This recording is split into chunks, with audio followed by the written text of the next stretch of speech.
Hey everyone! In today's adventure we explore the historic town of Monemvasia, drop anchor in a stunning bay on Hydra, and set sail for Poros. Let's get started! This is gorgeous! Look at this!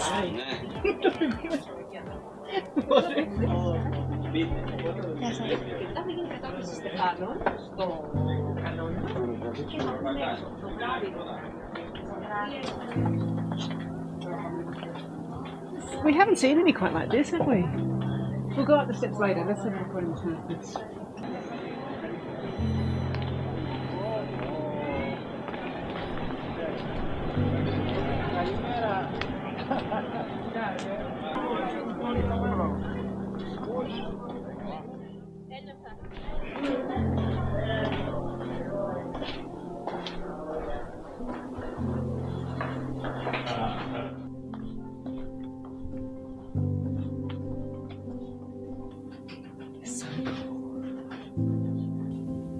It's people are still living here. We saw in a window a very old lady standing at a kitchen sink. But there's hotels, so clearly it's open all the time. People can come in and out. I'm just wondering what it's like to live here amongst all these tourists. It feels like a Disneyland. I guess we've kind of felt that before in a few places. That it's so perfectly old. It feels like it can't be real, but people are living here and working here. Really interesting. We're going to make it to the other end of the town, where from the water I saw crumbled house remains and the wall, that you can actually walk on the wall. Well, it looks like you can walk on the wall. I don't know whether we can walk on the wall. We'll have a look.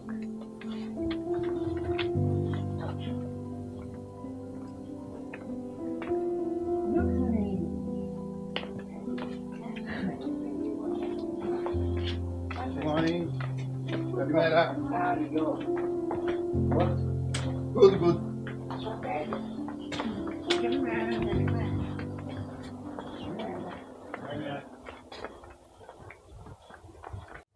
Welcome aboard. We are Jude and Richard. We bought a boat, got married, said goodbye to family and friends, and went sailing. We hope one day to sail the world, but right now we're exploring the spectacular Med as we build our sailing experience and develop Helios for crossing oceans. We'd love you to subscribe to our channel. It's free and it helps the channel grow. We're grateful to those who support us by joining the Sailing Helios crew. Crew get access to our episodes ad-free and enjoy lots of other exclusive content. To find out more, go to sailinghelios.com.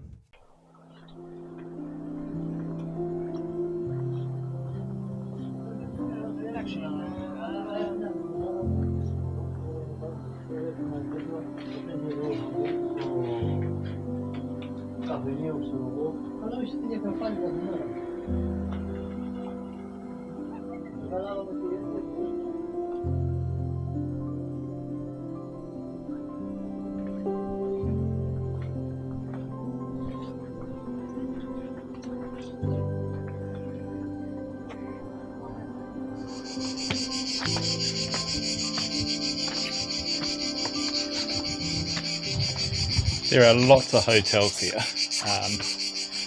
but I think unless they meet you at the entrance, you could probably spend half your stay just finding the place, because good luck taking any address or street sign or anything like that, because they just don't exist.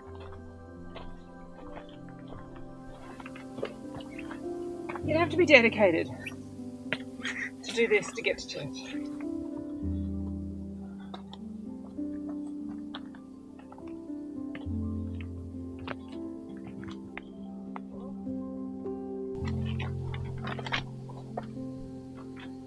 Don't rely on that wall too much.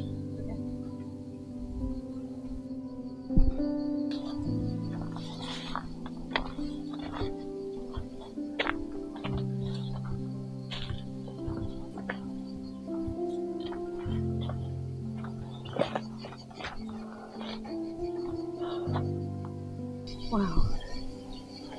Okay.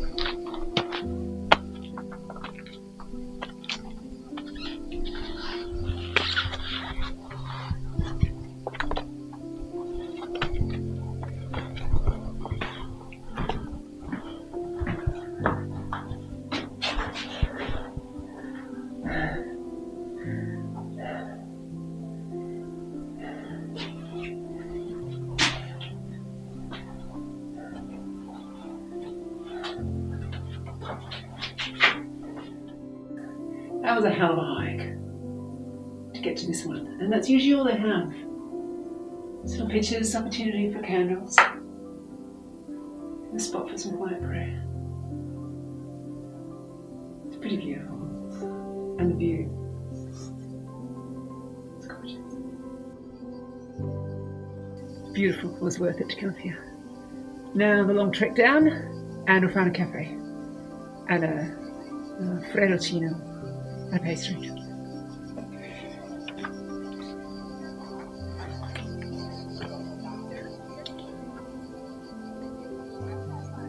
I think this was done before handrails were invented.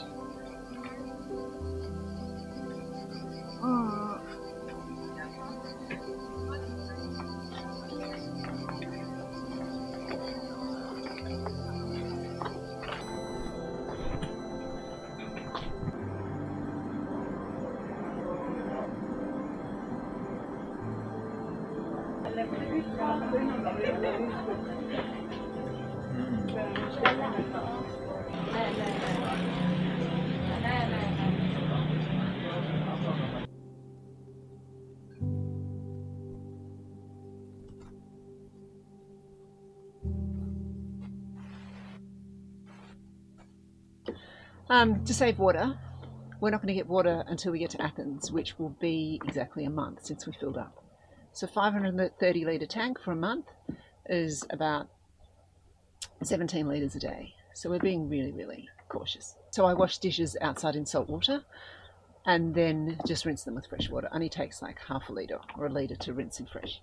Put last night's dishes and yesterday's and this morning's in a bucket, including 2 of our beautiful sharp knives that we brought from Australia from a set of 6, in a bucket and left it in the corner of the swim platform here. Then Richard needed to climb into the dinghy to fill up the petrol tank, and the painter, the line that ties the dinghy onto the boat, was on the inside of the bucket. So he's working out in the dinghy, then when he wanted to come back in, he pulled on the line and it tipped the bucket over and everything went down. 11 metres. No way we can dive for it. We have dived before. We can dive, I don't, Richard does, to 6.5 or 7 he got stuff, but we're not even going to try at 11. So he's trying a magnet. It's not looking good. There's a festival on here. Well, it starts tonight and tomorrow, so it's the anniversary of the independence from the Turks. They've built this old pirate ship and they're going to take it out and fake a war. And blow it up. And we think they're going to blow it up because you can see all this dry brush on it and there's going to be fireworks from it, so I don't think it's going to last. No. Not going to make it through the battle.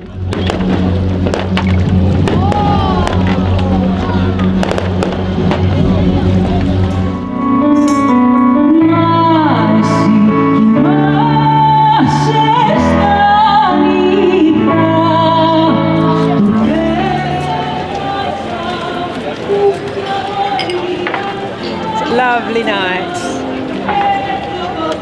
Went on for a bit. But it was a pretty cool independence celebration. And now we find our dinghy. Just down here.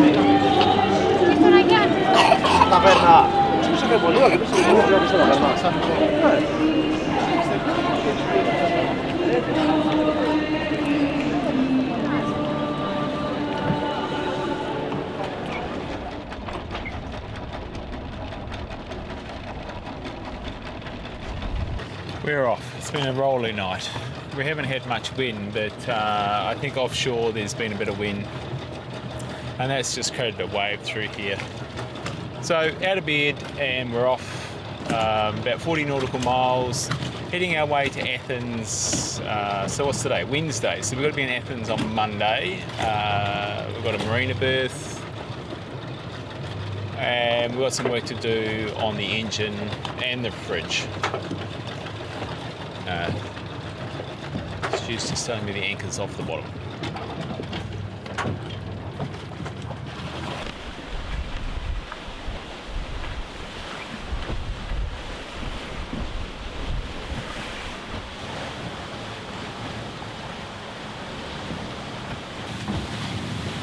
So we're bashing into a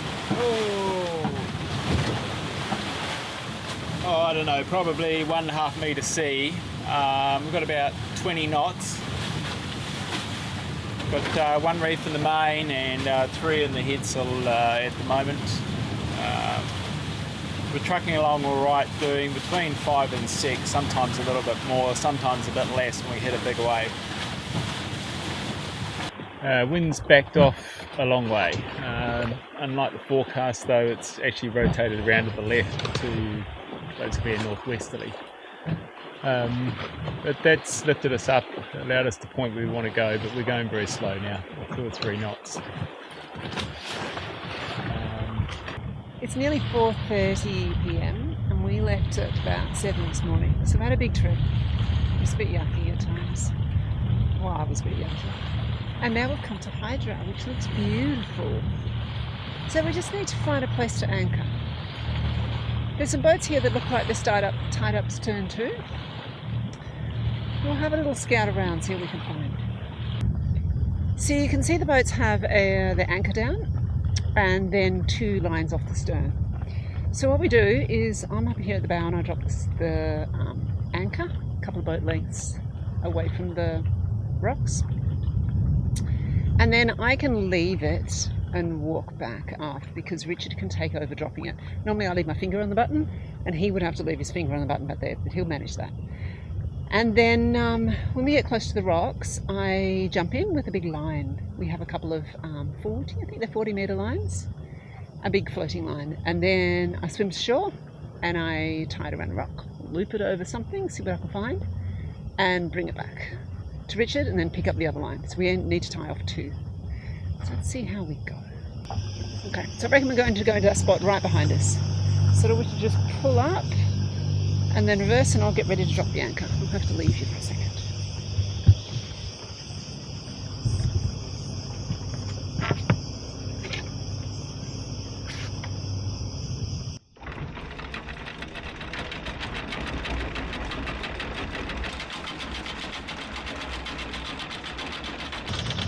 Can you take over the anchor, please?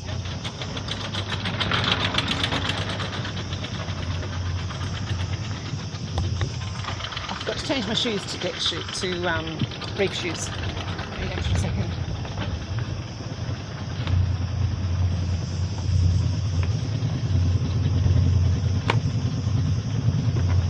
Are you going to do this side? What? You're going to put into that side. Right here.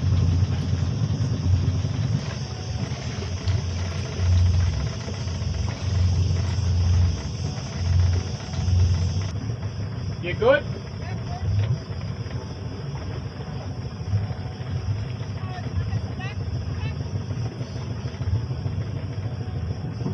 Yep.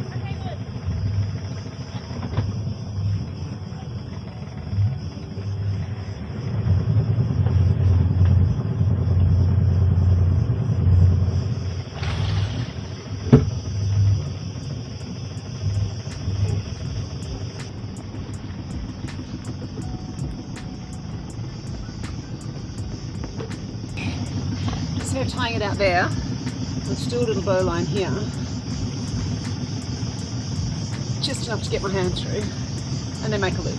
And that's the loop I can put over the rock. Like that. Can you take the other end of that line? Yep.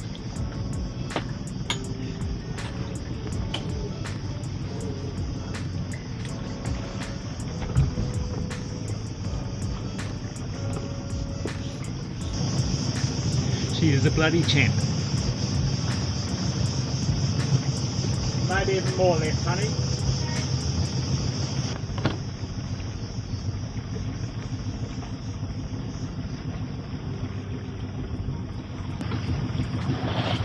Come on! Fun! Well done. Heaps of sea anemones. I'm scared of them now. All over. These little black clumps. Oh, really? I once stood on them when we were bringing the dinghy up on the beach. And at first they didn't hurt. A few minutes later, oh my god, I reckon I had 6 or 8 spines in my feet. It was so bad. Days it was bad. The main thing is coming in here going, okay, this sort of looks okay, and trying not to talk myself out of it too much. It's just like the depth, but looked and said, well, we're going to lay out 50 metres of chain from that depth, so we'll be fine. And you're going pretty slowly. Yeah, it's the thing I've got probably more confident with is really slow manoeuvring with the boat. When I first climbed up onto the rock up here, partly I was scared of the sea urchin. My legs were shaking, I was so excited. I'm like, oh, I get to do it all by myself. Did a good job. Yeah, thank you.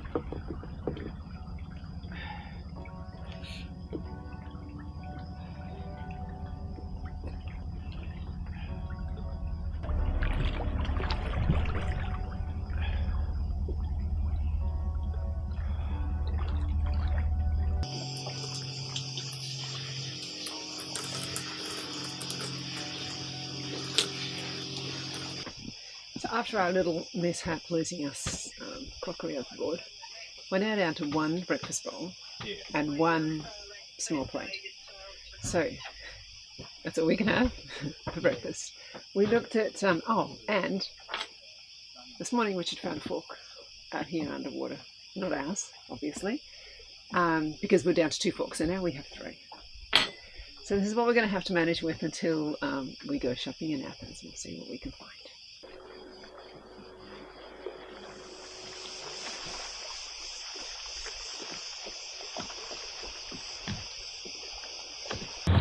It's been lovely here. I think we'll come back. We've only had one night, but it's so pretty. Maybe on another part of the island.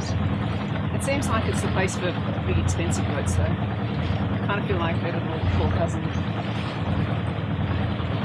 But we don't need staff, we get privacy. We're now off to Poros. On Poros there's a really big town quay. So we're going to try to get a spot. We'll see how we go. Obviously it's very busy at this time of year, in the middle of summer. It'd be great if we could. If we can't, we can probably anchor out. I know we can anchor out, not too far away, but we'll try.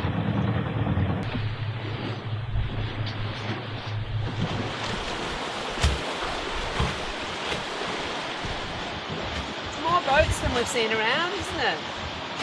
Quite a few sailing boats around. Good day for a sail. We've been tacking all the way up here. We've got about 15 knots of wind.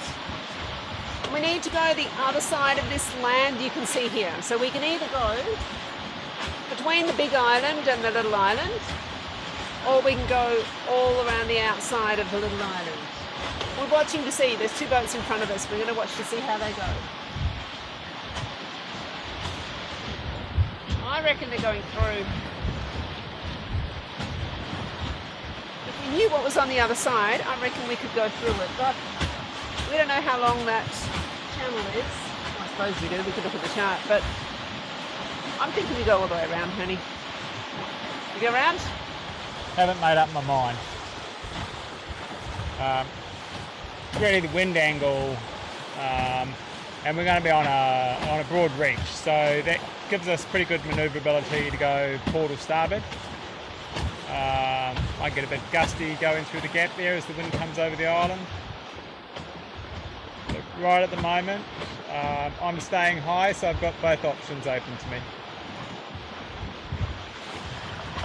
We're going to go around the island. Just play it safe, and also I think when you go through the islands there, I think we'll lose the wind, so we'll see. And we've still got to go up a little bit anyway to get past the next point, so.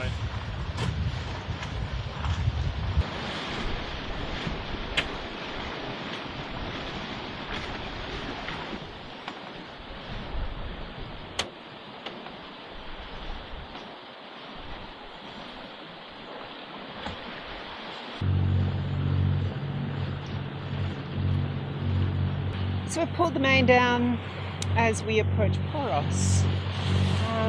Now we forgot to put the dinghy bob on the deck, and going to a town quay with the dinghy in tow was difficult.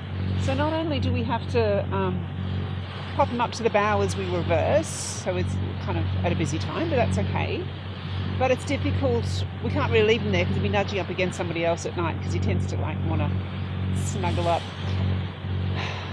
So we're going to check it out. But it could be that we anchor. There's a big bay nearby, but it's really popular. So we'll see. We'll have a look.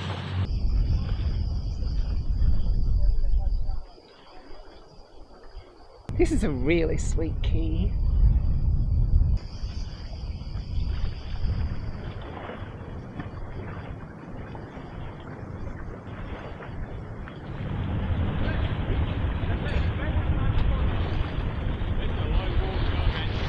Yeah.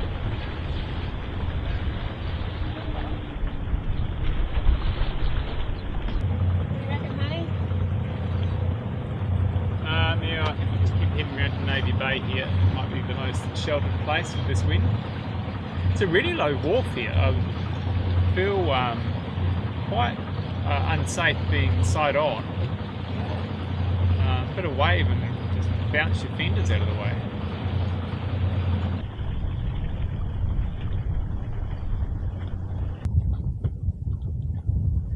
Anchor set nicely in the bay. This is nice. I'm grabbing onto the wall.